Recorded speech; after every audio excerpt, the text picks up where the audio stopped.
हुआ था। पूरा कमरा अदिति की फेवरेट चीजों से डेकोरेटेड था। सफेद पर्दे हवा में लहरा रहे थे। उन पर्दों से छन कर हल्की हल्की रोशनी आदित्य पर पड़ रही थी। अदिति रूम में एंटर हुई।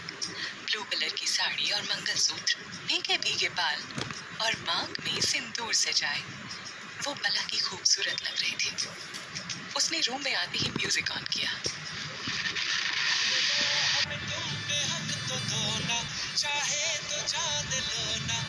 पर्दे हटाए, सीधी रोशनी आदित्य पर पड़ी। उसने मुंह चादर से ढक लिया। अदिति उसके पास आई, उसकी चादर हटाई। अब अदिति के बाल आदित्य के चेहरे पर थे। उसने जैसे ही बाल हटा के अदिति का चेहरा अपने हाथों में लेना चाहा कि रीना जी ने उसे जोर जोर से आवाज लगा के उठाना चालू कर दिया। आदित्य हड़बड़ा के उठा, ऊपर देखते हुए बोला, हे भगवान, सारा जमाना दुश्मन है तेरे इस बालक का, आज भी नहीं देख पाया उसे। कुछ करो प्रभु, अब तो सपने में भी शक्ल नहीं दिख रही उसकी। कहते हुए उसने फोन हाथ में लिया और सोचा आज अदिति से बात करता हूँ। पूरा वीक निकल गया, आज शाम को कॉल करता हूँ। उसके लिए अनएक्सपेक्टेड होगा, खुश हो जाएगी। याद भी बहुत आती है उसकी। कहते हुए वो कुछ सोचने लगा। इश्क ने निकम्मा बना दिया था पगले को, वरना बंदा अपना कूल था। पबजी और फोर्टनाइट में ही खुश था किसी जमाने में, अब खुश रहना भूलने लगा था। रीना जी किचन में आलू के पराठे बनाने में लगी हुई थी और सिन्हा जी नाश्ता करने में बिजी थे। गुड मॉर्निंग डैड, वो उनके पास बैठते हुए बोला। गुड मॉर्निंग बेटा, सो स्टडी कैसी चल रही है? बस एग्जाम आने वाले हैं और मुझे अच्छा रिजल्ट चाहिए। हर पिता की तरह इनका भी यही सवाल था। जी डैड, मैं अपना बेस्ट दूंगा। आदित्य एकदम संस्कारी बच्चे की तरह बोला। प्राउड ऑफ यू बेटा। कहते हुए रीना जी उसके पास आई और उसका माथा चूम लिया। ये तो इसके सिलेक्शन के बाद कहना, सिन्हा जी उठते हुए बोले। आदित्य चुप था। अच्छा मैं निकलता हूँ, कहते हुए सिन्हा जी निकल गए। आदित्य ने चैन की सांस ली। सुबह से चीखने क्यों लग जाती हो आप? आदित्य अपने बाल ठीक करते हुए बोला। मैं कहाँ चीख रही हूँ? फिर तुझे लेट होगा तो तू ही मुझे डांट लगाएगा। जा रेडी होकर जल्दी से पराठे खाने आ जा, रीना जी ने कहा। ओके, कहते हुए वो वापस अपने रूम की तरफ चला गया। इधर अदिति अपने कैंप में बिजी थी। सुबह जल्दी निकलना होता था और रात को रोज लेट लौटती थी। मेघा के साथ जब से रूम शेयर किया था, अदिति हमेशा कोशिश करती उसका मुंह खुलवाने की। कभी तो कुछ तो बताए, क्यों राजीव सर के साथ ऐसे बिहेव करती है, चल क्या रहा है? पर मेघा ज्यादातर चुप ही रहती थी। इस चीज को विपिन और राजीव समझ गए थे कि अदिति के साथ मेघा का रहना ठीक नहीं है। अब वो अदिति को बेवजह तंग करने लगे थे। उस दिन भी सुबह अदिति और सभी को जल्दी ही निकलना था। अदिति जैसे ही बस में चढ़ रही थी, विपिन ने पैर लगा दिया। अदिति ने उसे देखा और कहा, पैर हटाओ। वो बदतमीजी से हंसने लगा। अब क्या था, अदिति को गुस्सा आ गया। वो उसके पैर पर चढ़ के निकल गई। विपिन गुस्से में तमतमा गया। सिया ने उसे समझाया, इनके मुंह नहीं लग। तुझे क्या लगता है मैं गई थी उससे बात करने, और इसे देखकर ना मुझे बहुत गुस्सा आ जाता है यार, अदिति विपिन को घूरते हुए बोली। विपिन भी उसे घूर रहा था। अदिति ने गुस्से में हाथ हिला के आगे देखने का इशारा किया। लातूर के आसपास के कई गांव उन्हें कवर करने थे। सभी जगह 2 से 3 दिन का शेड्यूल था। अदिति को ऐसे कैंप बहुत रोमांचित करते थे। वैसे भी समाज सेवा के काम और अदिति इंटरेस्ट ना ले, ऐसा हो ही नहीं सकता था। सिया की भाषा में एनजीओ वाली बाई थी वो। कोई उसे कुछ भी कहे, उसे ये सब काम करने में मजा आता था। उसे एक काम में और मजा आता था। सिया की भाषा में कहें तो वो था सबके फटे में टांग अड़ाना, और अपनी इसी आदत की वजह से वो विपिन, राजीव और मनोज का निशाना बन रही थी। शाम का समय था। आदित्य कोचिंग से आते ही सीधे रूम में घुस गया। रीना जी ने उसे आवाज लगाई पर उसने कहा, मामा बाद में बात करता हूँ, कुछ अर्जेंट है। और उसने अदिति का नंबर ट्राई किया पर उसका फोन कवरेज क्षेत्र से बाहर आ रहा था। 2, 3, 4, 5, 6, 15 बार ट्राई किया पर फोन नहीं लगा। उसने गुस्से में अपना फोन पटक दिया और रूम से बाहर निकल गया। इधर अदिति अपने कामों में बिजी थी। सारा दिन वो आसपास के गांव में होती और रात को थक के चकनाचूर। उसकी टीम ने एक गाइड भी अपने साथ रखा हुआ था, क्योंकि ड्राइवर मुंबई का था और नया एरिया था। देखते देखते समय गुजर रहा था। इधर आदित्य ये सोच के परेशान था कि उसका फोन क्यों नहीं लग रहा। ये ख्याल भी उसे कंपा रहा था कि अब बात होगी या नहीं, और उसके एग्जाम भी आने वाले थे। वो बहुत परेशान हो गया था हर तरफ से। उसे उसे उन लम्हों की कीमत पता चल रही थी जो उसने अदिति के साथ जिए थे। इतनी तो जगह बना ली है मैंने उसके दिल में कि अगर कल को साथ नहीं हो तो याद तो वो मुझे जरूर करेगी। आदित्य ने अपना व्हाट्सएप ऑन किया और अपना स्टेटस डाला। मैं तेनू समझावा कि ना तेरे बिना लगता जी, ना तेरे बिना लगदा जी, मैं तेनू समझावा कि ना तेरे बिना लगदा। आदित्य यही देख के कॉल कर ले प्लीज। वो रुआसा होकर सोचने लगा। आदित्य को कौन बताए, वो तो कवरेज क्षेत्र से बाहर थी। कहते हैं दूरियां प्यार बढ़ा देती है, वही हो रहा था। प्यार बढ़ रहा था और दिलों की दूरियां कम हो रही थी। इधर अदिति भी दिन ब दिन उसे याद करके उदास रहने लगी थी। उसकी यह हालत सिया से छिपी नहीं थी। वो उसे समझाते हुए बोली, सब ठीक हो जाएगा। और देख, जब मेरा ब्रेकअप हुआ था तूने कैसे कहा था, ये भी ऐसे ही था यार, बेवजह ही लड़ाई की। बता, गलत नाम पर कौन इतना गुस्सा करता है? सच में गलत नाम पर लड़ना तुझे बेवजह लगता है? उदास आंखों से अदिति ने सिया से पूछा। सिया चुप हो गई। वो जानती थी मैटर कितना सीरियस हो गया है। इन सारी उलझनों का जवाब एक ही है, वो अपनी जगह सही है और मैं अपनी जगह। कहते हुए अदिति रोने लगी। कुछ अजीब सा रिश्ता था दोनों के बीच। न नफरत की वजह मिल रही थी, न मोहब्बत का सिला। बात करने की छटपटाहट इधर भी थी, उधर भी। क्या मेरी बेचैनी को वो भी महसूस कर पा रहा होगा? ऐसे और भी न जाने कितने सवाल उसके दिमाग में चलते रहते थे। समय गुजर रहा था। अदिति के कैंप से वापस आने का समय अब कम होने लगा था। एक दिन रात को एक गांव से लौटते उनकी बस एक सुनसान रास्ते पे पंक्चर हो गई। क्या हुआ? डॉक्टर आशा ने ड्राइवर से पूछा। मैडम, पंक्चर हो गया लगता है, मैं चेक करके आता हूँ, ड्राइवर ने कहा और हेल्पर के साथ जाकर देखा। साथ में उनका लोकल गाइड भी नीचे उतर गया। हाँ मैडम, थोड़ा टाइम लगेगा, पंक्चर हो गया है, ड्राइवर ने उन्हें बताया। सभी लोग एक एक करके नीचे उतरने लगे। अदिति ने मेघा से भी कहा, पर वो बस में ही रहना चाहती थी। सिया ने इशारा किया, तो चल इसको बैठने दे। लोकल गाइड ने आसपास देखते हुए उन्हें आगाह किया कि आप लोग प्लीज नीचे ना उतरे, यहाँ जगह ठीक नहीं है। पर उसकी किसी ने नहीं सुनी और उसे साइड करके सब नीचे उतर गए सिवाय मेघा के। अदिति का वही सब कुछ जान लेने वाला मन। उसने लोकल गाइड से पूछा, भैया जी क्यों मना कर रहे थे नीचे आने को? लोकल गाइड के आसपास सारे लोग जमा हो गए। मैडम, सामने जो रास्ता दिख रहा है, यहाँ से आधा किलोमीटर दूर एक गाँव है। कहते हैं यहाँ 500 साल पहले काले जादू के दम पर औरतों को डायन बनाया जाता था। वो बड़ी बड़ी आंखें करते हुए बोला। सारे लोग उसकी बात सुनकर हंसने लगे। वो बोला, यह हंसने वाली बात नहीं है। यहाँ सबसे खतरनाक काला जादू डायन प्रथा की शुरुआत हुई थी 15वीं दशक में। जब से इस गांव में ये प्रथा चालू हुई है, तब से यहाँ कोई चैन से नहीं सो पाया। काले जादू के बल पर आम महिलाओं को डायनों में बदल दिया जाने लगा, इसीलिए इस गांव की पहचान भी बदल गई। अच्छा और बताओ? अब सभी लोगों को उसकी बातों में इंटरेस्ट आने लगा।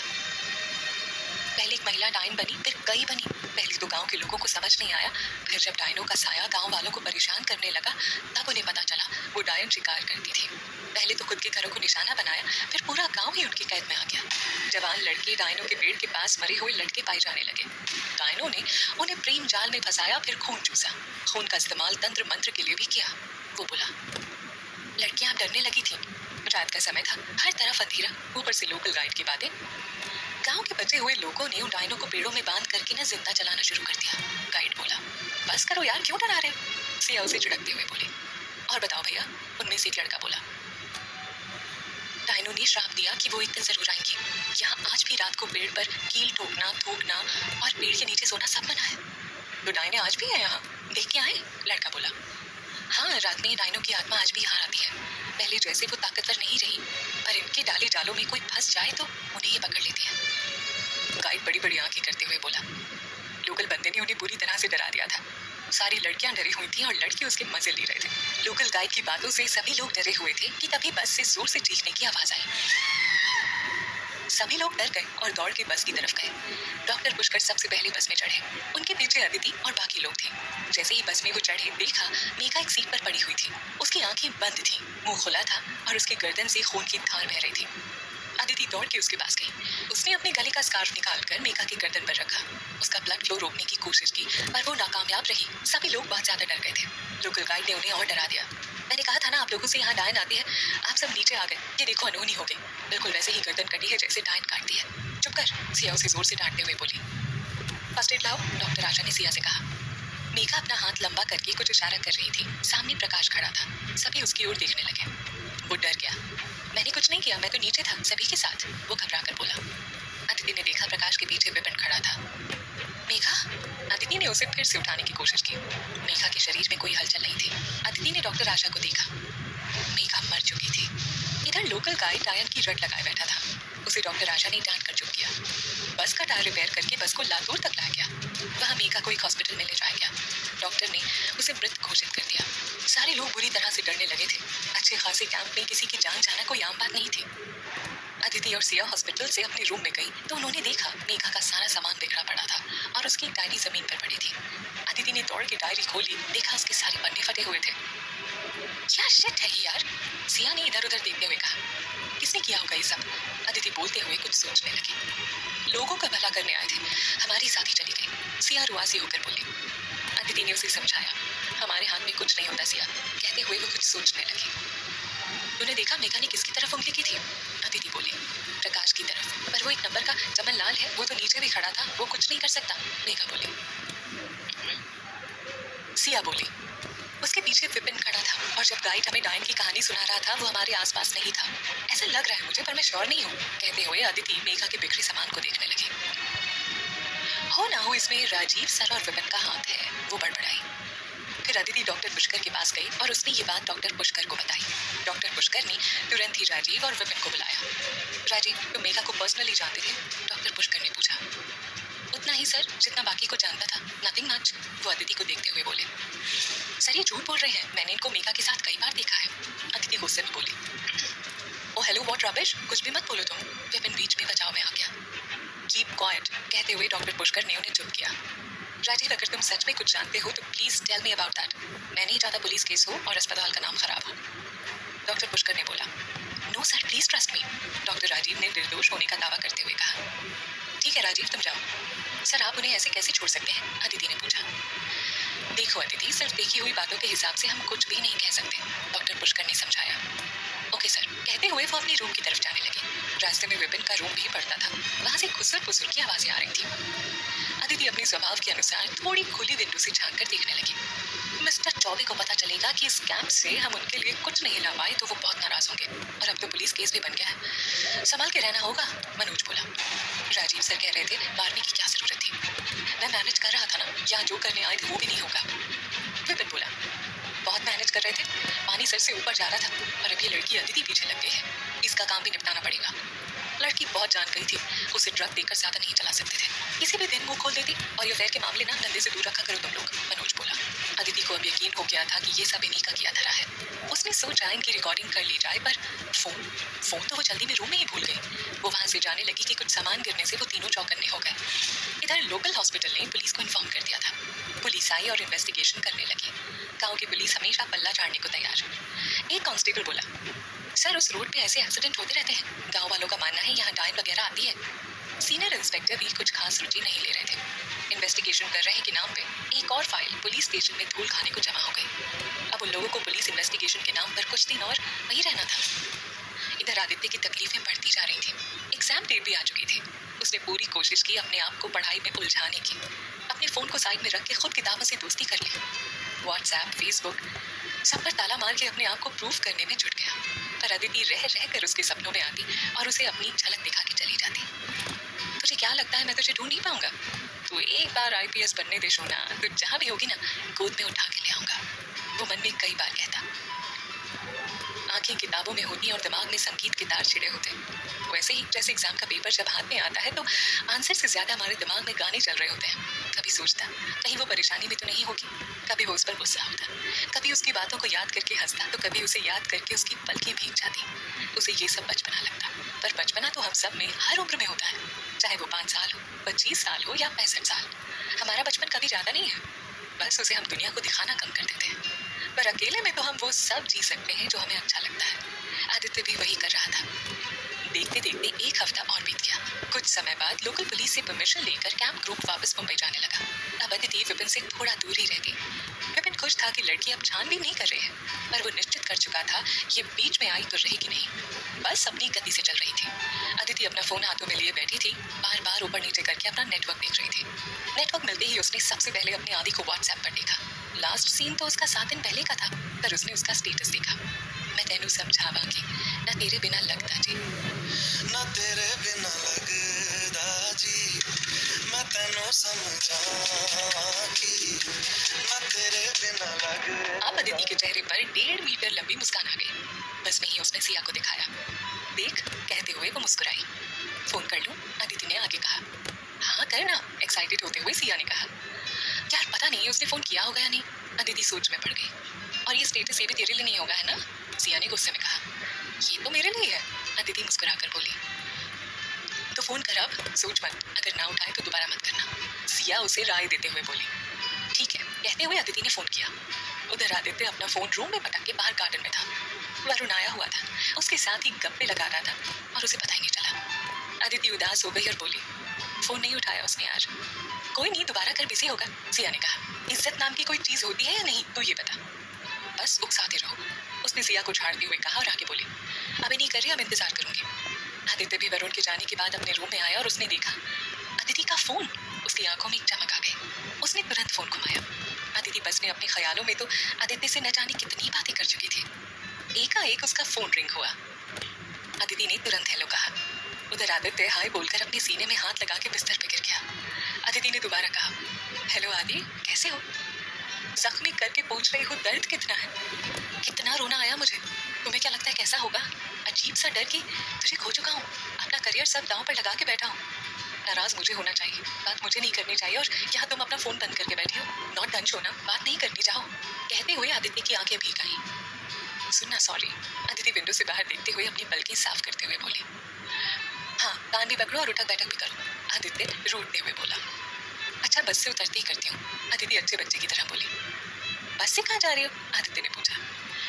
जा नहीं रही आदि, वापस आ रही हूँ, कैंप के लिए गई थी। जिस दिन तुमने लड़ाई की ना, उसके नेक्स्ट डे पता चला। बहुत सोचा तुम्हें बता दूं, पर इस बार तुम्हारा वेट करना चाहती थी कि तुम फोन करो, अदिति ने उसे बताया। बहुत खराब हूं ना मैं, बेवजह लड़ाई की यार, पर एक चीज समझ आ गई, अब तेरे नाम, तेरी शक्ल, किसी चीज से कोई फर्क नहीं पड़ता। तुमसे कुछ कहना है, पहले सोचा था जब मिलोगी तब कहूंगा, पर अब डर लगता है कहीं फिर बात बंद हो गई और दिल की बात दिल में रह गई तो। अदिति बोली जा रही थी और आदित्य सुनी जा रहा था। आई लव यू आदि, कहते हुए अदिति विंडो के बाहर देखने लगी।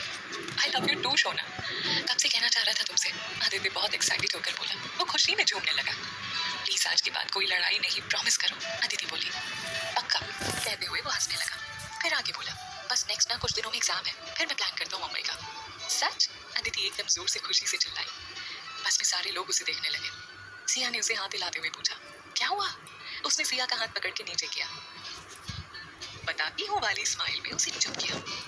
सच बोल रहे हो तुम? मतलब हम मिलने वाले हैं 1 महीने में? उसने खुश होते हुए आदि से पूछा। हाँ, बहुत दिन हो गए ना ऐसे दूर दूर, अब मिलेंगे और साथ में होंगे, आदित्य ने आगे बोला।